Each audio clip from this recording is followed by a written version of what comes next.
Hari ini kita akan membahas tentang pengantar analisis kebijakan luar negeri. Mata kuliah ini merupakan mata kuliah disajikan bagi mahasiswa semester 3. Kenapa kemudian mata kuliah ini penting? Karena menjadi dasar atau fondasi bagi mahasiswa untuk mata kuliah selanjutnya yang berhubungan dengan kebijakan luar negeri atau politik luar negeri. Oke. Mata kuliah ini merupakan mata kuliah baru yang awalnya memang diganti namanya dari teori kebijakan luar negeri menjadi analisis kebijakan luar negeri.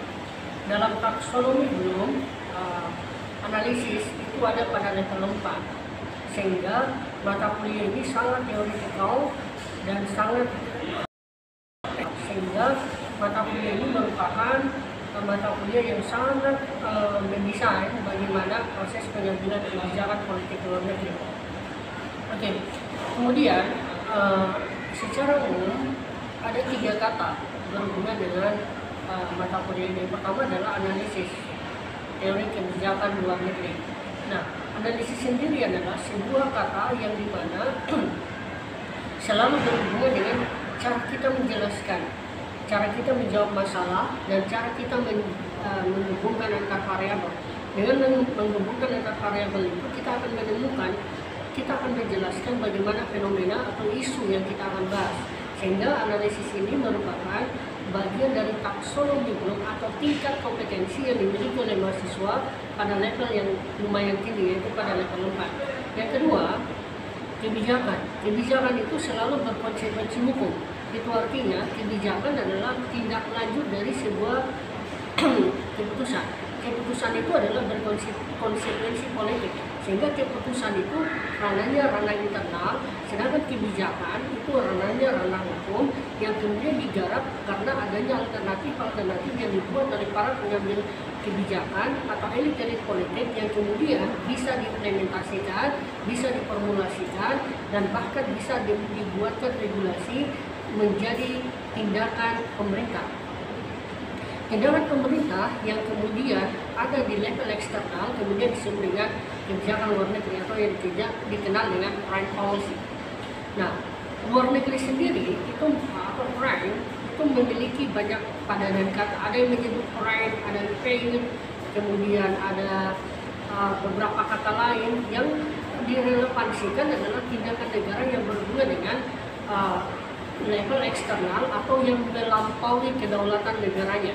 Sehingga kalau kita bisa bahas analisis kebijakan luar negeri secara sederhana didefinisikan adalah menggunakan paradigma bilateralisme. Artinya apa? Teori kebijakan luar negeri ini atau analisis kebijakan luar negeri ini adalah sebuah action teori yang dimana kita ingin mengetahui tindakan negara atau respon negara terhadap isu yang dimainkan dalam level domestik maupun level internasional. Nah, itu adalah menjadi sikap atau formulasi tindakan yang dilakukan oleh negara dalam menyikapi setiap isu-isu yang berhubungan dengan negara tersebut.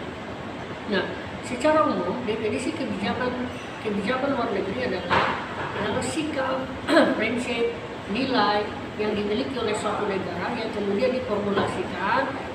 diformulasikan secara eksternal, kemudian ditindaklanjuti untuk mencapai kepentingan nasional.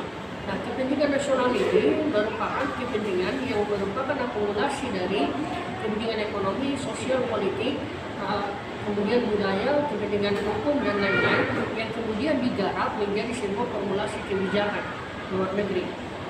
Nah, kenapa kita penting mempelajari kebijakan luar negeri? Karena pertama, kebijakan luar negeri adalah sebuah mata kuliah atau sebuah desain mata kuliah yang diupayakan bagi mahasiswa mampu untuk menganalisis fenomena yang terjadi di level domestik maupun level internasional. Robert Putnam mengatakan bahwa ada 2 kemungkinan kenapa kebijakan luar negeri itu dibangun. Yang pertama adalah level domestik, yang kedua adalah level eksternal atau disebut dengan level G. Atau ada juga yang menyebutnya adalah two goods theory. Nah, ada juga yang menyebutnya adalah interdomestic atau kolaborasi antara level internal dan eksternal. Dari kemampuan kita menjelaskan dua fenomena ini, kita akan mampu mendesain kenapa kemudian Amerika Serikat menyerang Irak, kenapa kemudian Cina begitu asertif di Laut Cina Selatan, atau kenapa kemudian Indonesia memilih netral, atau kenapa kemudian misalkan Indonesia terlibat di IORA, Indonesia terlibat di ASEAN, atau Indonesia terlibat di beberapa institusi lain. Yang kedua, kenapa mata kuliah ini penting? Karena mata kuliah ini menjadi dasar bagi mahasiswa hubungan internasional untuk mengimplementasikan setiap hal-hal yang sifatnya realistik. Itu artinya mahasiswa akan menganalisis tiga hal. Yang pertama adalah ketika dia menganalisis dalam level internal atau level yang leadership, maka si mahasiswa akan menganalisis level decision making. Kemudian kalau dia menganalisis levelnya nation state, maka dia menganalisis tentang attitude atau behavioralist. Kalau dia menganalisis levelnya makro atau sistem, maka dia bicara tentang outcome, maka akan selalu bicara tentang konvensi. Setidaknya beberapa hal itu penting. Kemudian sebagai fondasi dasar kenapa mata kuliah ini penting. Kebijakan luar negeri adalah sebuah kebijakan yang dibangun karena fenomena internal maupun eksternal. Secara gamblang, Roseno menyampaikan bahwa foreign policy analysis adalah sebuah kebijakan luar negeri yang dibangun karena penggabung internal life dan external needs. Jadi ada keperluan internal, kemudian ada kebutuhan eksternal. Dan sinilah kemudian negara kemudian mendesain kebijakan luar negerinya dalam level jangka panjang, jangka menengah, dan sampai jangka pendek. Oleh sebab itu, setiap negara harus mendesain kebijakan luar negerinya. Oke, kemudian bagaimana cara kita mempelajari kebijakan luar negeri? Nah, pertama adalah dalam level kajian hubungan internasional ada namanya practical discipline dan theoretical discipline.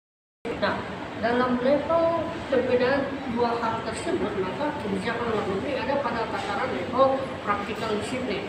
Karena memang kita bicara tentang tindakan negara. Oleh sebab itu, bagaimana caranya kita mempelajari kebijakan luar negeri adalah kita mempelajari atau kita mengamati setiap perilaku yang diambil oleh pengambil kebijakan atau decision maker, perilaku negara atau perilaku negara-negara dalam level sistem internasional.